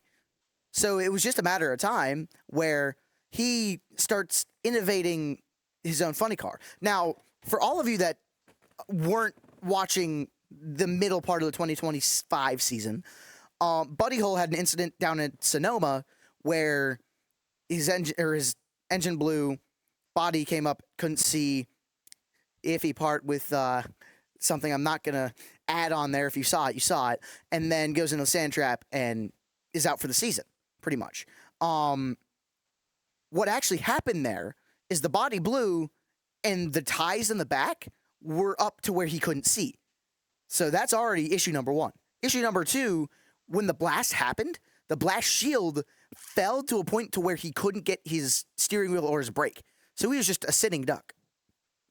And thirdly, a lug nut went through, or a nut from, I believe, the blast shield went through his thumb, like through the webbing part out the back. There was a genuine hole through his hand. And I don't know if it's the pleasure or the disgrace to see it at Brainerd. It was not a good ordeal. So now that Buddy has his own chassis, he's innovated a new blast shield that's already NHRA legal, went through the lead NHRA tech inspector. Brand new titanium shield that goes high enough and back far enough to where if that same situation occurs, it can only go so far back to where, yes, it would be laying on you, but 1, it's made out of titanium, so it's light enough to where you aren't really going to know. And 2, you still have access to the so important controls so you could slow yourself down. Not only that, Buddy knows how to run a funny car. Buddy has, I don't want to say he's had not the best equipment. Jim Dunn, of course, he's been a hitter the past few years, but he's suffered explosion after explosion after explosion with these engines. Now that he has his own operation and it has more control over it, I think he's going to go semi-decently or go further into the rounds for sure. Yeah, I mean, obviously, going off on your own is gonna be a little bit tough. Mm-hmm. I mean, sometimes you kind of pick it up. Cough, cough, Antron Brown. I mean, when he, started his own team and all of a sudden world champion again. But I think obviously sometimes you go off to your own team, you kind of start paying for your own stuff, and it becomes kind of a different game. But I do think that Buddy Hull, I really hope that he has good things on the horizon because he seems like a really nice guy, Mm-hmm. and I always tend to root for the upsets. Yeah, as much as we all love the big numbers, we love the big speeds, we love the low ETs. There's nothing like seeing an upset. It's kind of like Never. watching Mark Madness and seeing like some D1 school out of nowhere just take down like Nebraska or something. Yeah. Just something like that. Just it gets you fired up. Yeah. Gets you going. Yeah. And something to like, it's kind of like David versus Goliath or another big one. God, who was the one, like the single person that knocked out Floyd Mayweather? And he was an absolute, or what? It was either Floyd or Mike Tyson, and it was an absolute nobody from Minnesota, and he just goes out and knocks out Mike Tyson. Like that is a true underdog story that it's so cool because it's so uncommon, but yet it's so desired and so I want to call it epic because it is as such. It is really. It is something you never see on a day-to-day basis, and I'm really hoping we do see that out of Buddy Hull this weekend. Absolutely. I mean, obviously, I believe it was him at Epping last year running Jim Dumm's car that beat, I want to say it was Austin Prock. I believe he beat Austin Prock in the first round. I was on the starting line, which honestly, top 5 cool moments I've experienced from this announcing deal was standing on the starting line for the upset between Hull and Proc, seeing the upset between the hard guys and Bob Tasca, and then seeing the pedal fest between Daniel Wilkerson and Jack Beckman. That was a thrill to watch. Yes, 100%. Who do you got for your pick? As on the underdog side. For the underdog pick, I mean, I'm wearing a shirt right now. My man, originally from D1 country, from New Jersey, Terry Haddock. I mean, that team, I gotta say, I think one of my favorite moments that I've had as a fan, not being able to watch, watching from afar. I think seeing that first 3-second run was a really cool moment, and my dad and I've always been big fans of that entire crew. We've watched the videos that his son Michaelan makes. Shout out Michaelan for all those videos. They're really fun to watch, really intriguing. But that team just worked so hard. They worked their absolute butt off to get to the track and to have a lot of fun. And I've loved seeing Michaelan get to be behind the wheel at some IHRA events. But I mean, that team, Terry, he's such a great guy. I think, if I remember correctly, I've met him in person a couple times. He's always been a really good guy. I mean, he's just a down to earth dude who loves to just go drag racing. And that video that Jason Galvin got at Gainesville, I believe it was 2 years ago, down in the top end, the guy walks over and Terry asks, "What'd it go?" And he goes, 398. And he just goes, "Yeah!" Just starts going crazy. Just starts throwing his hands in the air, hops out, like just so excited. I mean, just that pure energy, just it honestly makes me tear up a little bit. Yeah, it's rare. I don't want to say it's rare, but it's so refreshing to see that because it's so uncommon to see anyone give that type of emotion. Of course, Sean Reed, when he won, I believe it was Seattle. No, not Seattle, because that was when he got taken out. When he won his redemption race, was that Indy that he won? No, Vandergriff was still in Indy. I think it was Maple Grove. He came back and won, and he was tearing. He was tearing up, and oh man, you just it makes me feel so joyous to see people be so happy about the sport that we so love. And it's just it's so refreshing to see people like Terry and Sean and just all of the like Scott Farley or Scott Rod's back and seeing all these lower, I don't want to say lower funded teams, but the people that don't run the schedule, all these races, and just seeing them living the dream and being so happy when something as simple as running 398 happens and just getting so excited about it, it's so refreshing. Yeah, I mean, it's just anything that happens to like a lower funded team or like a team that kind of runs like a very limited schedule just because obviously they don't have all the funding that all the bigger teams have. They want to have them like have those moments where it's a round win or if it's a it's a career best or whatever it may be. Just any big moment, it just and seeing them lose their minds over it, it makes you just start Celebrating like they smiling. just won the Super Bowl, like Fletcher Cox. Exactly. I Callback. mean, I remember watching Scott Farley beat Steve Torrance at Epping back in 2022 or one. Same thing with Terry Haddock. He beat Ron Cap's first round in a bit of a pedal fest, or yeah, I believe it was a little bit of a pedal fest, and he had to bye to the semifinals just like Ida did at Brainerd. Uh, but yeah, I mean, moments like that, just experience that over on TV and especially in person experiencing those is nothing like it's. I mean, honestly, there's been a lot of great moments. I'm very lucky to experience some of these moments at Epping, especially those 340 runs from Brittany last season. Those made me really, really happy to see those. Yeah, I got to see the 340 and the 341 at Brainerd. That was, I mean, everyone was expecting 343 at Brainerd. No one was expecting it at Sonoma. And the fact that it was just the opposite was shocking to me. So I Yeah, honestly think that that is something that we need to take into account for is that 5 race stretch for sure is going to be go time for a lot of these people. Going into pro stock, who's your heavy hitter? And I'm very not happy about this one. yeah. Listen, for those who don't know somehow, Gabe is from Minnesota, I'm and my so pick so actually is also from the Minnesota. before you even say it, I'm from the same area, the same city as his pick, which I'm gutted. I'm gutted. Just say it. So Rip my off the pick, band-aid. my heavy hitter, is none other than multi-time world champion Greg Anderson. I Like think a Anderson's gonna come out here, and I mean, obviously losing the championship to Dallas last year has got to put a fire under you. So I really think he's gonna come out this first race of the season and come out swinging. like a dagger in my heart. No. And Greg's been doing this series for I believe 30 plus years.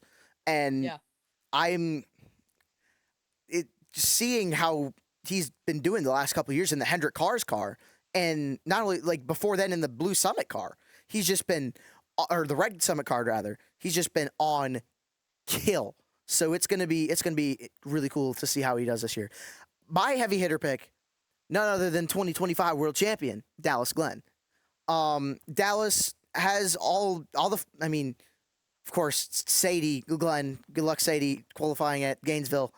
I looked at. I'm just going on a tangent here. Sadie has a hell of a field to qualify into. yeah, that Um, field down in Gainesville is quick. it's gonna be. She's gonna need an extra pulley or two. Dallas, you might want to get one shipped. No, but Sadie, seriously, best of luck to you. Me and Seth both wish you the best of luck. We're both behind you. Dallas, of course, coming off the championship last year, definitely has to bring some fire into his veins. And not only that, but also driving the rig in every weekend brings something to him as well. So he's got the experience, he's got the know-how, he's got the let go down. Double O Dallas for a reason. Um, he's definitely killer.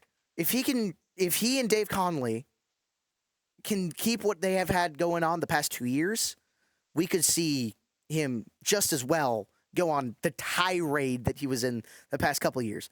Of course, of course, Dave also tunes um, Anderson's car. So Dave's kind of stretched thin in that KB Titan field, but every car is just on kill every time.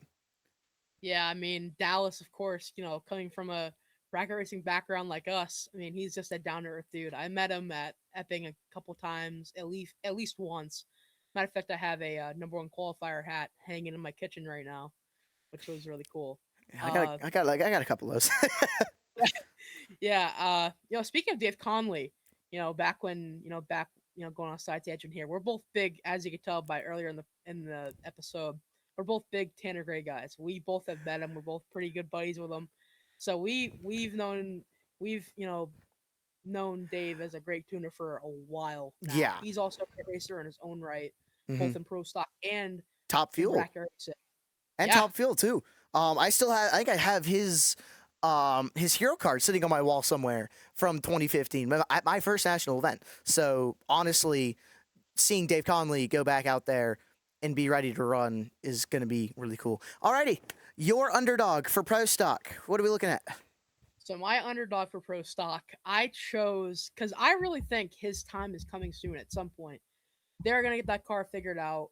Obviously, him and his father have had a little bit of problems kind of staying with the rest of the field. Obviously, it's kind of hard to stay with the KB Titan cars and the Elite cars just because they're so tight knit together between those two squads that it's very hard to kind of stay with the performance and get with the times with them. But I truly think that Mason McGahey is one of these days. We've seen him have, really good days at some tracks. I really think that one of these days, Mason and that team, that Harlow Salmons team of Odessa, Texas, they're gonna get that thing figured out. And Mason is one heck of a driver from what we've seen. I think that car, that driver, that team, one of these days they're gonna figure it out. And I think it could be this weekend. Honestly, I've been keeping tabs with Mason for the past couple of weeks, and seeing what him and his dad have been doing. Mason had a countdown opportunity if he went to Brainerd, and they didn't, and that really shocked a lot of us. That Mason could have gone to the countdown if he went to Brainerd, and they decided to skip it, which really confused a good chunk of us. So he has a car that is capable of making it into the countdown, no question about it. But he's just been unlucky with his pairings pretty much. If he can get a good pairing and a good car, he could go all the way. He could very well take out the other two that we just mentioned. It just really depends on who he lines up against and just timing. I mean, he's got a killer combination, but half the time, it's so unlucky with who he gets paired with. So his day's coming. His day's coming for sure. What's your underdog pick for this weekend? So you took the one guy that is from my area. I took both fan. Yeah, hang on, just wait. And it just so happens that man has a kid that just so happened to license in a pro stock car. My 2026 Gainesville pro stock underdog, Cody Anderson. Cody, of course, underneath the KB Titan group again, has all the equipment, has the same tuning as his old man, and has the experience of not only working on the car, but has the father who has run this class for 30 plus years. So he has the best mentor there is when it comes to pro stock.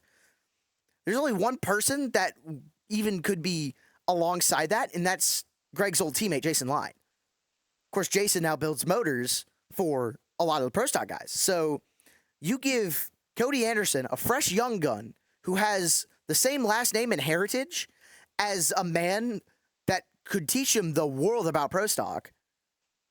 You're setting yourself up for a killer matchup. So I know we haven't seen much out of his car.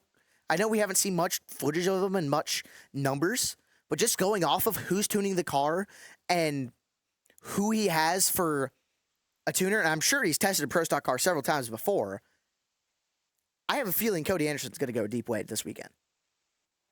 I think this weekend I could see him having some success out the gate. But of course, obviously, sometimes it takes times for team. I mean, it could really go either way, especially with a team and a driver. I really think we haven't seen much of his testing, but I bet you, as you said before, he probably has had a lot of testing under his belt secretly behind closed doors. Exactly. I know, especially at probably Darlington down south. He's probably Darlington. Mooresville has a drag strip, and the irony is KB Titan Shop, 300 feet the drag strip. Literally, they are back. They're in the backyard. So I'm sure there's plenty of behind the scenes testing that nobody know about. So Yeah. we could very well see a brand new face go out and win the first two races of the event. We or the first two races of the season. We don't know how much testing he's had beforehand, but I have a feeling he's got some laps for sure. Alrighty, going into Pro Stock Motorcycle, I took a very interesting pick, and I know Matt Smith has had a killer combination, and I know they're back on the Buells. Suzuki's has just been hit with so many weight penalties as of late. With, I mean, Herrera and Gadsden and Braden Davis, which I believe that might change now. We'll get into that in a little bit. I honestly think the 2020 my pick for the 2026 Gator Nationals heavy hitter, Angie Smith. Angie unfortunately did not walk away with the championship last year. She was in the hunt, but of course the Vance and Hines boys had something to say about that and gave Gadsden and Herrera both a killer combination. I have a feeling that Angie and Matt both found something, and I love Matt to death. He's got a great combination. I just think it's the wifey's time to get it done again. Yeah, I mean, we've known that she's had some success. Obviously, she's had some ups and downs for the past couple of years, especially like The that Gainesville incident, or not Gainesville, Gateway incident. Lewis. Yeah, she had an injury from that. Mhm. So Both she's had feet, some I ups and believe. downs. Yeah, it was not Good. no, it was not. But obviously that team, that bike, that rider, it's bounced back. They're I know she's had some really good, streaks along the way these past couple seasons. And I'm sure that bike with the combination that it has and the tuning that it has behind it. And Angie, it's not talked about enough. She has experience on this bike. She's ran for at least like 10 to 15 years, no? Yeah. So she's got experience on this bike, and I do think this is a decent pick. I Mhm. really do. Exactly. So let's get into your Pro Stock Motorcycle pick. And again, if anyone wants to take a random guess since he had the first pick, I'll give you 3 seconds. You made your pick? All right, Seth, tell him. I went very basic for my picks for the most part. I picked former world champion, came up just a little bit short last year to Richard Gadsden. I'm taking Gage Herrera. I know that Gage got his first race with Vance and Hines a couple of years ago. It was kind of like a test weekend for him. He didn't really have like a competitive bike yet because Andrew wanted to make sure that he was ready for that. So they gave him kind of like a test weekend, and then obviously we know what happened after that. So, Yeah, which we'll just get into a little bit later. With, yeah, call him something else. Oprah, the opposite of Oprah Winfrey. All the wins go to them. So Just I do think. killer. I mean, honestly, you have pretty much. I mean, really, like He- any name that towards the top of that field isn't a bad pick. No, whatsoever. like literally the top half of the field is going to be killer. And I mean, it's literally just like you aren't going to find a needle in the haystack. They're all going to be. You're going to find at least 27 in a needle stack, pretty much. They're all going to be heavy hitters, dude. I mean, Herrera and Andrew have been absolute great killer combo. Herrera knows how to explain the bike, and Andrew knows how to exactly put that to the bike to fix it. And I mean, seeing that even in Gadsden last year has been absolutely crazy. And I honestly think we aren't done seeing Vance and Hines' reign over. I mean, Absolutely not. we went from I think there was like 1 or 2 transition weeks between the Screaming Eagles into the Suzukis, and then it was all back to normal. Literally, we literally just went from the Screaming Eagles. Yep, we're figuring this one out, and you guys are done again. Literally, we had 2 weeks, and then the Vance and Hines guys were just back to set on kill, and they've still been that way since I believe 2023 when they swapped over. I mean, yeah, that team, especially Gage and Andrew in particular, those two have figured out a system that works for them really well, as we've seen by evidence of the past 2 seasons. And I truly think that Gage, after last season, after coming up a little bit short, I know, just like Greg Anderson, he's got that fire in him right now that he wants to come back. He wants to compete. He wants to come up and show up at Gainesville and be like, hey, I'm here to win races, win championships, and go home. That's what I'm here for. I ain't Even, here to make friends. I mean, hey, it's been like that for the past 2 years with him, and I think we're going to see more of that. Now, going into my underdog pick, Clayton Howie. Something that he and I both overlooked until I had to look back. Clayton Howie's on another Vance and Hines machine. So we could very well see something very similar to, like we were just explaining, Gage Herrera, to where, yeah, sure, it might be a first weekend on the bike, but give it 1 or 2 weeks, and he's back on kill. Or we could see something like with Braden Davis, when he was on a Vance and Hines bike. And we'll get into why he's not later, or not why, but we'll get into, I kind of spoiled it. I'm not going to say anything more. But Braden Davis was on kill the first weekend he was put on a Vance bike. So we could very well see Clayton Howie just hop on a Vance bike and just go. Be competitive. Yeah. Yeah, exactly. Just turnkey out the gate and you're going to the semifinals. So if this is another thing like Braden Davis, like Gage Herrera, like Richard Gadsden, where kind of a new person, not new to drag bikes in any way, but new to pro stock motorcycle, and take him in and just throw the works at the bike and just let him go, it's going to be a killer year for that guy for sure, or for Clayton for sure, and for Vance as a whole. Oh, absolutely. Now, going into your pick, this is definitely, I mean, I wouldn't necessarily call it a sleeper, except now it is, because something happened where we didn't even know it was happening until, well, he didn't know. I found it on Facebook. How about we say? So, here's the thing. If you would have told me, if we're talking back in October, just before Las Vegas, if you would have told me, hey, you know what? I think Brandon Davis is an underdog, I would have said, are you out of your mind? Exactly. Are you mental? But now, and it's no offense to the new team at all. It's no offense to that entire team that he's on with now. But a new combination, a new team, I believe even a new bike, obviously, I would assume. I have Brandon Davis. Now with Flying Ryan Racing, I think he is my underdog this weekend. And the reason why I say that is because even with a new bike combination, we've seen how competitive and how great Braden is. Yeah.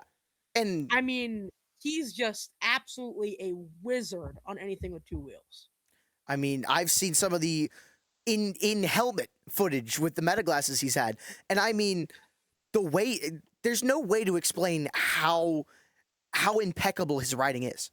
His riding abilities are insane on whatever he hops on his 460 nitrous bike, on his real street bike, on his pro stock motorcycle. And the fact that on his bracket bike, yeah, he's just been on kill. And even to say, if you told me that Braden Davis, someone who got a ride on a Vance and Hines bike and was set on kill, if you would have told me he was even moving, I would tell you you're insane, let alone to Flying Ryan. And I mean, Ryan Ayler in his own mind, he's been on kill for a while on his Buell.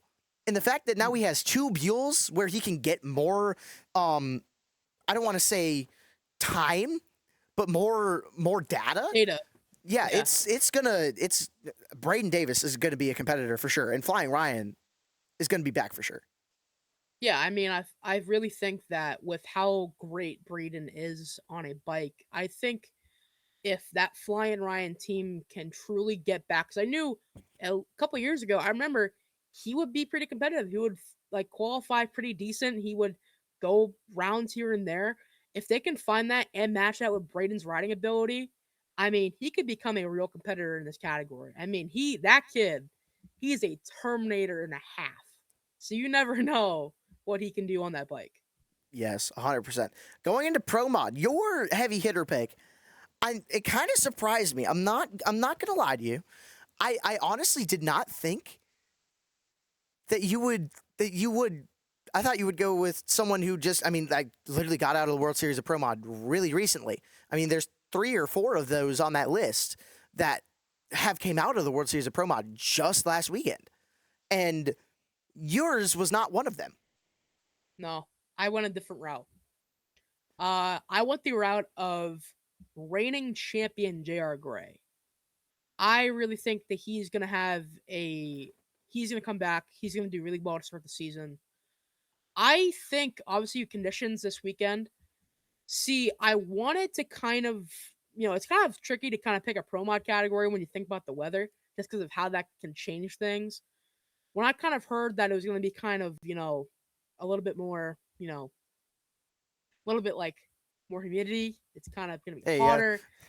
I kind of thought, I kind of thought that, like, maybe the turbo car is going to struggle a little bit. Maybe it's going to be a little bit struggle from those kind of cars. Obviously, if anything, if there were to be, I'm not sure if there's any nitrous cars in the field. I think maybe a nitrous car would maybe have a shot at this deal in Gainesville. But I think J.R. Gray, with just how good that car was last season, how good that team is, I mean, they're the chance for a reason. They're a great squad over there, and I think they're gonna start the season right where they left off. 100%. Now, with my pick, this one did come out of the World Series of Pro Mod, however, did not run his own car. Give me the KTR Killing Machine, Stevie Fast Jackson in Shadow 3.0. Now, hear me out. Shadow was putting up numbers at whatever racetrack he's been at. No matter if he's on a radial, no matter if he's on a slick, no matter if he's on big tire, small tire, you can put bars on the car, you can put no bars on the car. Shadow 3.0 has been set on kill wherever it goes. And that's typical for all Shadows that Stevie Fast has had. Shadow 2.0 set the radial record like 20 times. So give Stevie Fast good conditions and just a good car in general, which he knows Shadow without a shadow of a doubt. I had to give the dad joke there. But Stevie Fast, if you aren't paying attention to him, you are not in the right headspace. Stevie Fast, no matter where he goes, no matter what he's driving, you better be at least looking for good numbers. Yeah, I mean, he's a great driver. I mean, that's a great car over there. I mean, I have a Shadow sweatshirt right behind me on my door over there. Like Shadow. Yeah.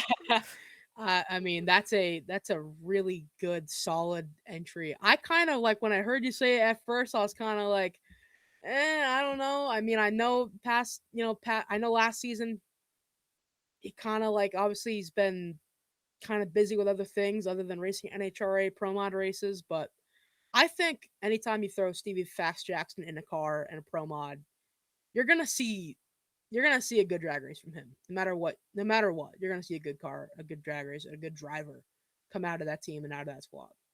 Exactly. Now going into your underdog pick, I see it, but at the same time, it's hard to qualify anyone as an underdog in Congruity Pro Mod this year. Going into their 25th season, mind you, it's hard to kind of give a underdog pick for these. Oh, absolutely. I mean, it's like trying to pick the least scariest shark in the water. It's pretty much impossible to pick one that, like, I mean, if you hop into that category and you're not, if you're not ready for it, you're just gonna get stomped.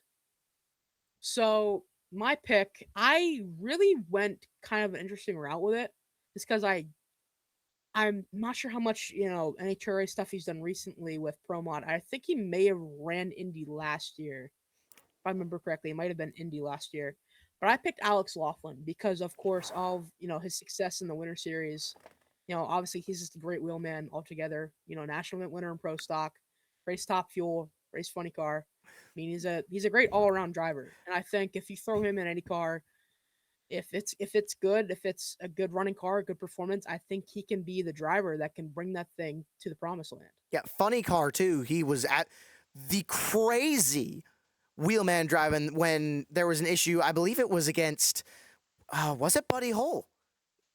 No, it was driving Buddy Hole's car, where all of a sudden there was a wild car in front of him deploying the parachutes. All of a sudden he's like, oh dear, and just drives it like a sprint car over to the next lane. And just, I mean, Alex is one hell of a wheelman. I hate to say it like that, but he is. I mean, I've never seen anyone who also makes music, mind you, do stuff like that with one finger. Like, if you watched some of his in-car stuff at World Series of Pro Mod, he let goes with his index finger, hits the parachute with one finger. To him, it's so, he makes it look so simple, and it's really not. So if you aren't paying attention to Alex, I don't know what you're doing. because he's always a hitter no matter what he's in. Now, for my pro mod pick, Derek Benholt. Derek put some numbers up at the World Series of Pro Mod. Now, how many quarter-mile races has he done?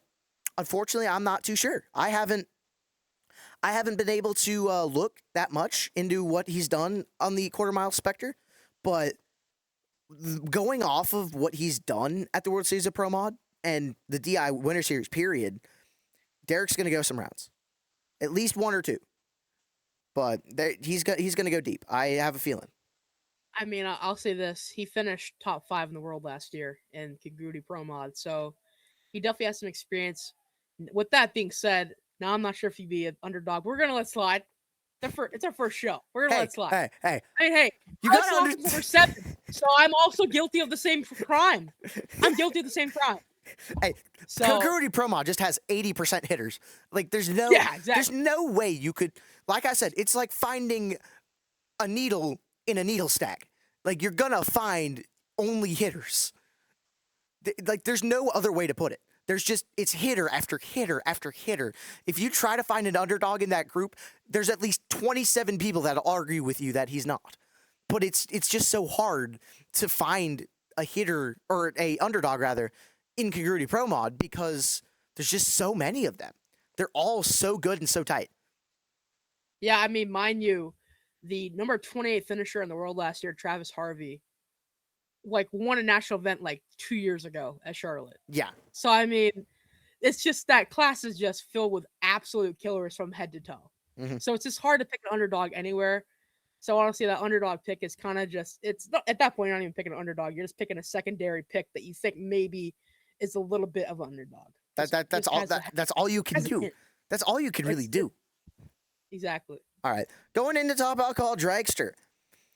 Of course, this is going to sound pretty, I don't know. I don't want to say it. I want to say hop on the bandwagon, if you will, with the Meyer cars. Randy Meyer, of course, being dominant in not only the nitro combination, but in Top Alcohol, period, as of the past 5 or 6 years. With not only her daughters driving, but he's let so many big names and so many new names drive his stuff and do so well in them. Matt Cummings is going to be the driver of the Gunk Machine. He's going to do pretty well, I think, at the Gator Nationals.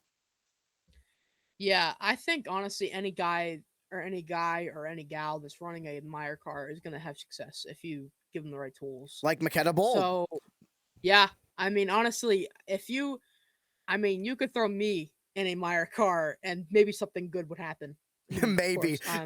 Just maybe. I mean, hey, I've never driven one, so you never know. But that's the kind of point. It's kind of like that quote from Kevin Millar back in 2004 about the Red Sox. You could have Dan O'Shaughnessy, the reporter, hitting 9th, and you're going to win that game. I mean, it's kind of the same deal. I mean, if you throw anybody who's had even a hint of success in that Meyer car, they're going to have a chance to do really well. 100%. Those cars are just up and down. 100%. Who do you got? So I have my own Division I friend, person who won the Epping Regional just last season, Jackie Frick from Division I. One of my good friends up here in D1 country. She's a great competitor. She's finished top 3 in the world twice, if not more times. I mean, that team out of New Jersey is just absolutely killer from, head to toe. I mean, that team, the sponsors on the side are just, amazing that support that car, support that team. I mean, they have all the right tools to, get the job done. I mean, honestly, it would not shock me if one of these days they end up winning a, world title. It would not shock me. No, not one bit. So, I really think she could do some damage this weekend, especially because it kind of seems like some of the heavy hitters in this category are kind of skipping out. I know you mentioned earlier Sean Cowie not gonna be down there. I think Joey Severance is gonna be down there. Yeah, Joey Severance. Joey's on there. Joey's on the list. And Joey is, and I'm gonna say this because he really is. He is die-hard Top Alcohol. Like, he is there to run and there to win. He went down to Brainerd and won the regional and divisional event. Went down to the national event and was struggling to qualify. He went wall to pretty much center line trying to get into the field. And I think he nearly tipped the car over once or twice trying to get into the field. And he's there to win and there to get up there. So if I would have put him as a pick, I'm kind of regretting I'm not doing that. But Joey knows how to drive a car for sure. And since you mentioned him, I mean, of course, Woodburn, Oregon, and Woodburn Drag Strip. He's kind of he is the man behind that place, and he knows how track prep works, and he knows how to tune his car to be able to get that prep down. Yeah, I mean, I know what he's doing out there in, obviously the, northwest. Yeah, like you can't get much more north or west. Yeah. No, you can't. So you're going into Canada for a couple events. Take it or leave it. Yeah.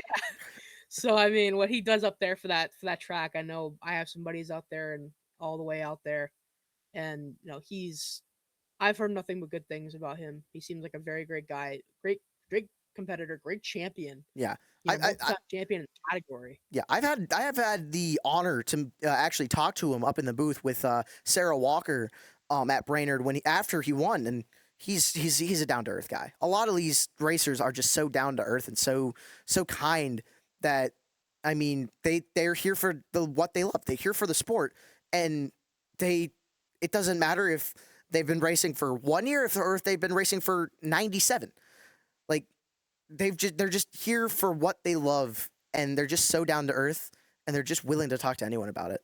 Chris Karamesini's running for, God, I think he had a 50-year career before he finally said, all right, Krista, it's your time. Yeah. Krista Baldwin. So, I mean, just going on that tangent of great racers and great people. Chris Karamesini's and Joey Sanford's just great racers and just so kind. Going into my own D5 underdog. And it hurts to even say underdog, but just the killers that have been in Top Alcohol really is. The DMP awning boys with Kirk Wolf behind the wheel of the Dean Dubin A fuel car. Trevor Jelinski being behind the wrenches of that car and Kirk Wolf being on the wheel, they can put power down to the point where the power is going upwards. I think Dean Dubin did that a couple years ago and nearly totaled the chassis before Indy at Brainerd. So they know how to make the power and they know how to get it down the track. If they can just get a little bit more speed in the right conditions, they can take out a Meyer car, the McPhillips car. They can take out the car of AB Racing. They can take out all these heavy hitters to the point where I would start calling them heavy hitters. And I've had the honor of knowing Trevor Jelinski for a lot of my life. I know he's more than capable of being able to put that power down to the ground. Yeah, I mean, there's a lot of good cars in Top Alcohol Dragster, so it's kind of hard to pick an underdog. But I mean, even with a car as great as Kirk's, I know he's had success on the national event scale. But that car, that team, I know I've watched them on NHRA.tv from time to time. They seem like a really good group that can make some really good performance. And they did make the what do they call it? The A Feel Funny car dragster, if you will. Yeah. That was a hell of a combo by their chassis builder out there. And, I think that's going to the Chaos Series now. So, I mean, will we see that car back out on the field with a different driver? I wouldn't rule it out, but I also wouldn't rule it in. Because I think Dean would want that car to stay in the Chaos Series. So, but who knows? We could see, we could see a name like, just throw out a really random one. We could see Sean Langen hop back down into a fuel car or an A fuel car and run that car. We don't know what, like, it's just, you never know what's going on behind the scenes. So I like I said, my underdog pick is going to be Kirk Wolf. Yeah, my underdog pick, another D1 runner from Pennsylvania now, John Osherman. Now, I picked John not just because I know him personally, and he's a great guy, and I love him and his fiance Kelly. Shout out to both of you, both great racers in my part of my neck of the woods. But also, people may forget he won the Baby Gators. Like the last couple years, he's won the Baby Gators. So he has had success at that track. So I truly think with even with the amount of killers that are down there, that car can see some success. So I know John's a great driver. I know he used to work on Jackie's car. So he's got some training from that experience. Helped him become, a driver, helped him, figure out how to, learn everything about everything when it comes to these top alcohol dragsters. So I do think that if there's a underdog that I truly think is an underdog and still has a chance to win in that category, it's John Osherman for me. 100%. Now to round out the picks, top alcohol funny car. I'm really sad that there's only going to be 5 alcohol funny cars. Yeah, I mean, I love the category. I love the people, and no offense to anyone that didn't go down there, but at the same time, there's only 5. I mean, yeah, the whole. I mean, I can tell you the whole field. Bellemere, Ez, Steele, Foster, Chris Foster. I wonder if Christine's still got school going on, so I don't think she can make it down there. And then Doug Gordon. So there's just. I mean, are they all hitters? 100%. But at the same time, there's only 5 people down there, which it's going to make for a short day for them. Oh, absolutely. And it kind of stinks, but I mean, what are you going to really do about it? You really can't. Yeah. It's obviously if we can get more cars down there, that'd be fantastic, but you can only ask for so much. Exactly. Travel is just so long for some people. Yeah. Me especially. So I think we're just going to get the underdog out of the way. We have the same underdog just due to lack of car count. Mixed Steel. Yeah, I mean, it's kind of hard to say that Phil Ez or Chris Foster are underdogs when they both finished top 10 in the world last year. Mm-hmm. So it's kind of tough to say that either of them are underdogs. And you of course, can't say that Sean Bellemere or Doug Gordon underdogs. Because even though Doug Gordon's been out of the car past couple seasons, as we said, it's kind of like a Michael Jordan retirement. It was he hopped out of the car for 2 seasons, said, "Okay, Maddie, you're going to Top Fuel. I'm gonna hop back in the car," and he went to the final at Phoenix. Yeah, yeah, he went to the final at Phoenix like a couple weeks ago. It's like, oh well, that was easy. We're back. Yeah, exactly. So, so Mixed Steel. It wasn't a matter of you are actually an underdog. It was a matter of we just can't pick anyone else. No. Like you have a great combination. I'm sure of it. The only issue is there's some good people. So Mixed Steel, best of luck to you. Let's get into our heavy hitters of the weekend. I'm going to start it off with someone who had an incident in 2022 at my home track at Brainerd. Scared everybody, came back, won the championship, said, "All right, Maddie, your turn." Stayed back for a couple of years, came back, and said, "Oh, okay, let's try this again," and then immediately won. Doug Gordon, I think the reign of Doug Gordon is coming back. Sean Bellemere has been the alcohol champion for the past couple of years since Doug left. I don't think it's going to be that way in 2026. I think now that Doug Gordon is back full time, I genuinely think we're going to see the Gordon family bring back the reins again. I mean, it's definitely not out of the question. No, but I mean, I really think. I mean, let's get it out of the way. We all knew it was coming, especially since I picked my stuff first. My pick for a heavy hitter is Sean Bellemere. The Killer Bees, Boggs, Bellemere, Bartone. Those guys are going to be right on kill, just like they've been for the past couple seasons. I mean, they've always been on kill. I mean, we look at it last season in testing when they had the nitro combo, the nitro combination. They went really quick and fast with that car, and if I remember correctly, they're not running that this season because I'm not sure. I don't think they went back to it because I think due to how insane that combo was, they were they were adding so much weight to the nitro combo that it was like made it sluggish. Yeah, they just made it sluggish, and it's like, all right, let's switch mid-season, and then just got back to killing. Let's just go back to the thing that we murdered people with. Yeah, let's just do that. Yeah, hey, we were murdering people, but they took away our weapon. Oh, let's murder more people with the other weapon. You took away our shotgun. Let's use an AK-47. Exactly. The Killer Bees have just been killers. So unfortunately, I hate to say that anyone really is an underdog or a heavy hitter because all of the names on there are names capable of winning a championship. I mean, yeah. I mean, Division or even not, they are exactly. more than capable. I mean, mixed steel. I mean, quite honestly, the only reason why I picked him to be the underdog is just because he was the lowest finisher in the points, and Hmm. he even finished 14th. He Yeah, didn't finish that horrible at all. no, it's He just did pretty decent it was too. just a matter of bad luck. Yeah, So I honestly, think we're gonna see a field where if you're in the 560s, you might as well pack it up because I I, will say, I will say a lot of them are gonna be 550s. yeah. I will also add, there's a certain card that I'm surprised that's not down there. Matt Gill. That is I would true. expect I would expected my Division One friend Matt Gill to be down there. I don't know what obviously things get in the way and everything. I Hmm. understand. I mean, it's still, even though they're Massachusetts down in Florida, it's still a haul and a half. Still Hmm. Hmm. not as bad as others. Sean Bellemere, of course, because all the way from like what, California. That's just insane. Bellemure. Oh, hang on, I gotta refresh. I think it's Cali. I want to say. I have a feeling that Yeah, you're right. California. Yeah. Placenta, California. Hmm. Yeah. So And Doug Gordon too from Paso Robles, California. It's yeah, I'm really shocked I didn't see Christine Foster go down there.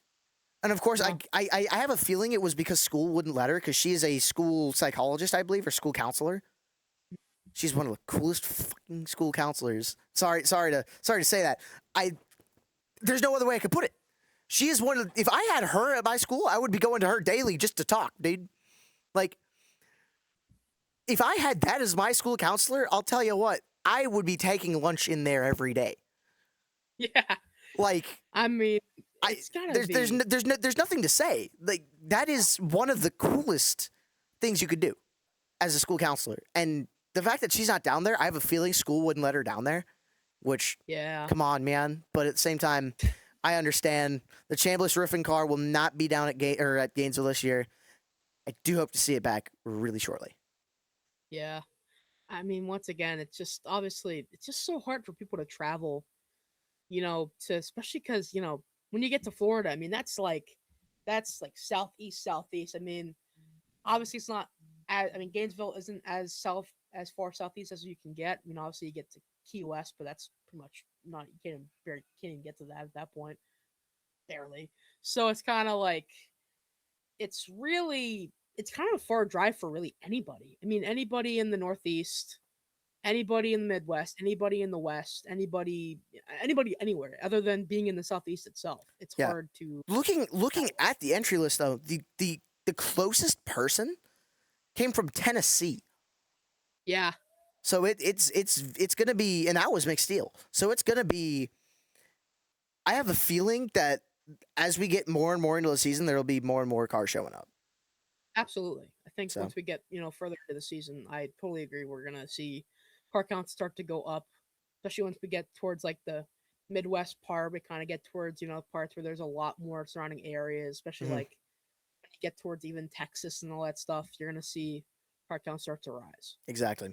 Well, ladies and gentlemen, I think that'll wrap up our first show ever. I'm sorry it took so long. We just had so much to go through with all of the silly season notes, and then of course our picks took forever because hey, this is the first time, and our picks were killer.